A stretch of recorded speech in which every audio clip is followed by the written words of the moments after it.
warahmatullahi wabarakatuh. Saya akan menjelaskan sedikit tentang auditing dari kelompok 1 sampai seterusnya. Sejarah dan fungsi pengauditan. Pengauditan telah dimulai dilakukan sejak abad ke-15. Tahun kelahiran pengauditan, laporan keuangan secara pasti tidak diketahui. Tetapi dari berbagai sumber dapat diketahui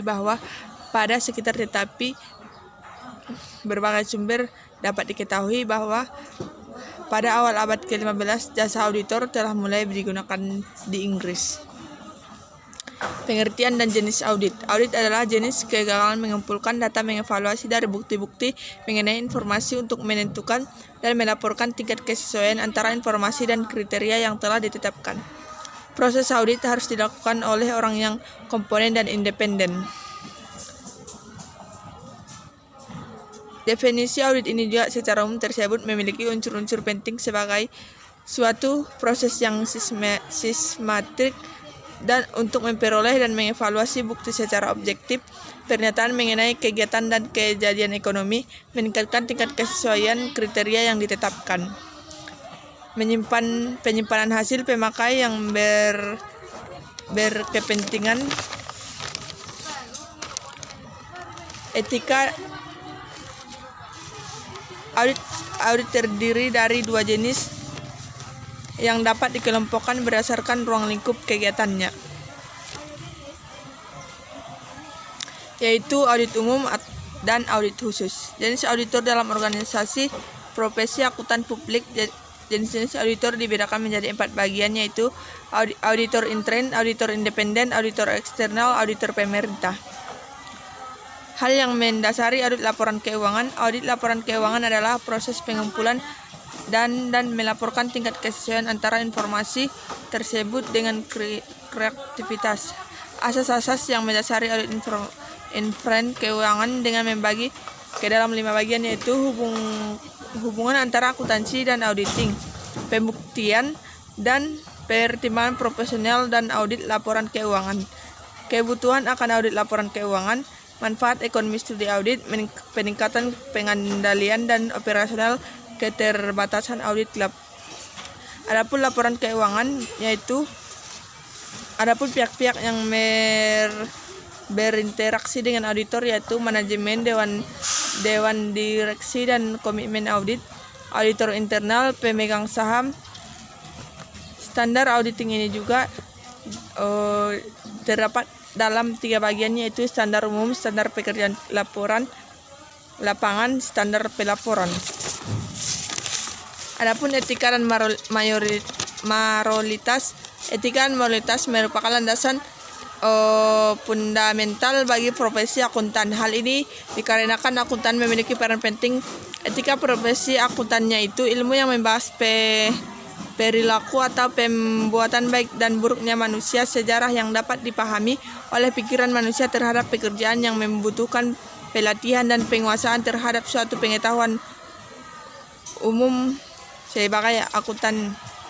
Prinsip-prinsip utama etika moralitas dalam akuntan yaitu integrasi, yang kedua objektivitas, yang ketiga kepercayaan profesional, yang keempat kehati-hatian profesional, dan yang terakhir keahlian profesional. Pentingnya etika dan moralitas bagi akuntan yaitu meningkatkan kepercayaan diri, yang kedua meningkatkan mutu jasa akuntan, yang ketiga mewujudkan tertibnya pelaksanaan, dan yang keempat melindungi kepentingan masyarakat. Komisi Kode Etika Ikatan Akuntansi Indonesia. Kode etik ini atau AI adalah aturan perilaku etika akuntansi dalam memenuhi tanggung jawab profesional. Tujuan profesi akuntan adalah memenuhi tanggung jawab dengan standar profesionalisme tertinggi, mencapai tingkat kinerja IAI 2020 dari 5 bagian, yaitu dan orientasi kepada kepentingan pemilik publik kode etik. Adapun IAI 2020 terdiri dari 5 bagian, yaitu keputusan terhadap kode etik, prinsip dasar etika, dan kerangka konvensional. Prinsip-prinsip dasar etika yang pertama yaitu integrasi, objektivitas, kehati-hatian profesional, keberhasilan, dan kepentingan publik.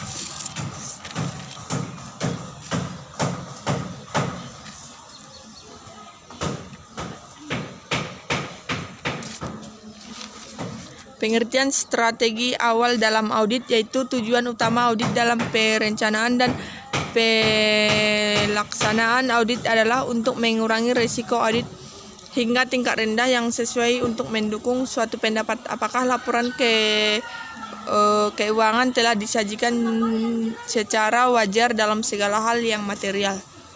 Komponen strategi audit awal yaitu yang pertama tingkat risiko bawaan yang dinilai, yang kedua tingkatan risiko pengendalian yang dilakukan untuk nilai mempertimbangkan, yang ketiga tingkat risiko prosedur analitas yang direncanakan untuk nilai dengan mempertimbangkannya, yang keempat penyajian rincian yang dikarenakan apabila dikombinasikan dengan prosedur lain, mengurangi risiko audit hingga tingkat rendah yang sesuai.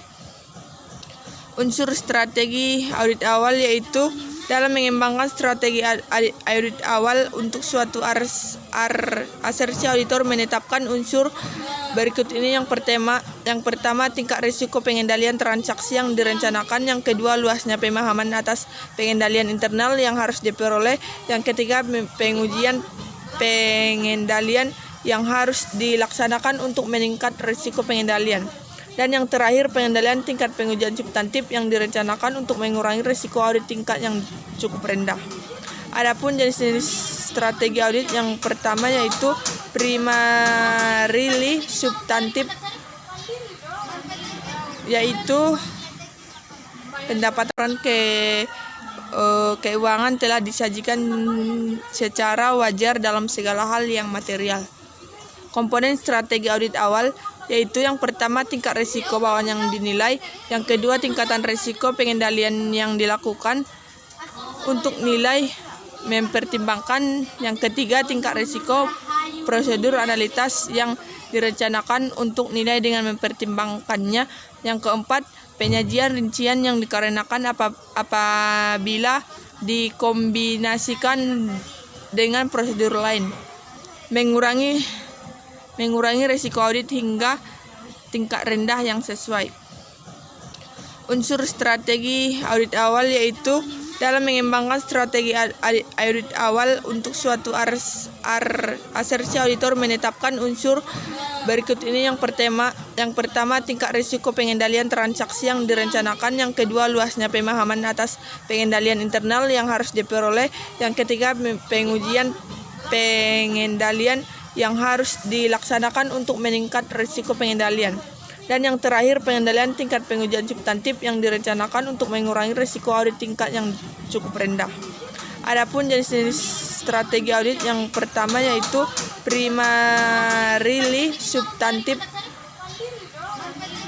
yaitu pendapatan terutama substantif, yang kedua kebijakan dan prosedur pengendalian internal yang berkaitan dengan asersi untuk akun yang golongan transaksi signifikan tidak efektif. Pengujian pengendalian adalah pengujian yang dilakukan untuk menilai efektivitas dari pengendalian internal dan pengendalian yang dimiliki oleh perusahaan klien. Contoh pengujian pengendalian atas efektivitas pelaksanaan proses pengujian kredit prosedur yang akan dilakukan. Pengujian substantif. Pengujian substantif ini adalah prosedur yang dilarang untuk menguji salah saja moneter yang secara langsung mempengaruhi keberadaan saldo laporan keuangan. Ada 3 jenis pengujian substantif, yaitu pengujian substantif atas transaksi, yang kedua pengujian substantif rincian saldo, dan yang terakhir pengujian prosedur analisis substantif. Pemahaman terhadap struktur pengendalian. Kemungkinan dapat atau tidaknya atau dilandaskan. Yang kedua salah saji material yang berprofesional yang dapat terjadi. Yang ketiga resiko deteksi, dan yang keempat perancangan pengujian substantif.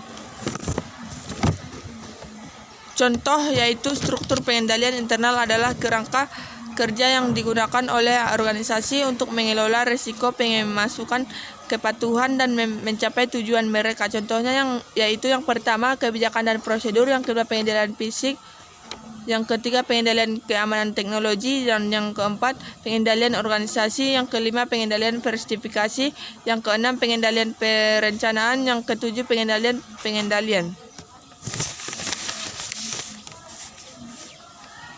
Tahapan kegiatan dalam audit yaitu laporan keuangan adalah dokumen yang mengembalikan secara sistematis posisi keuangan, kinerja, serta arus yang sesuai entitas pada periode tertentu.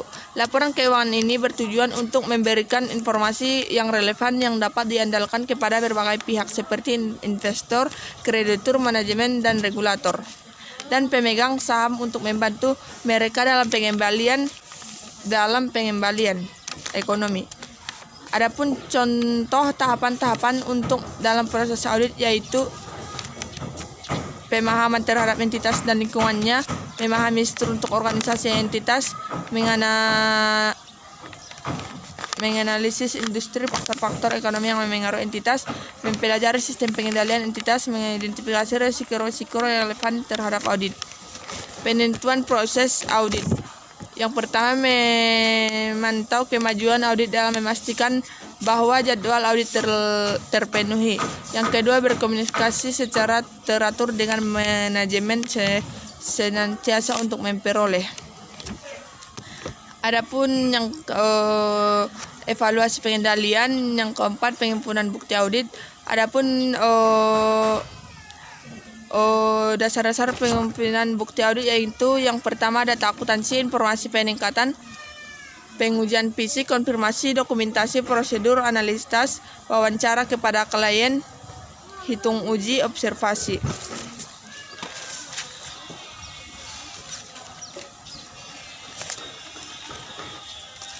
Perencanaan dan perhitungan audit yaitu tahap perencanaannya. Yang pertama, melakukan analisis risiko untuk mengidentifikasi dalam menilai risiko. Yang kedua, mengembangkan rencana audit.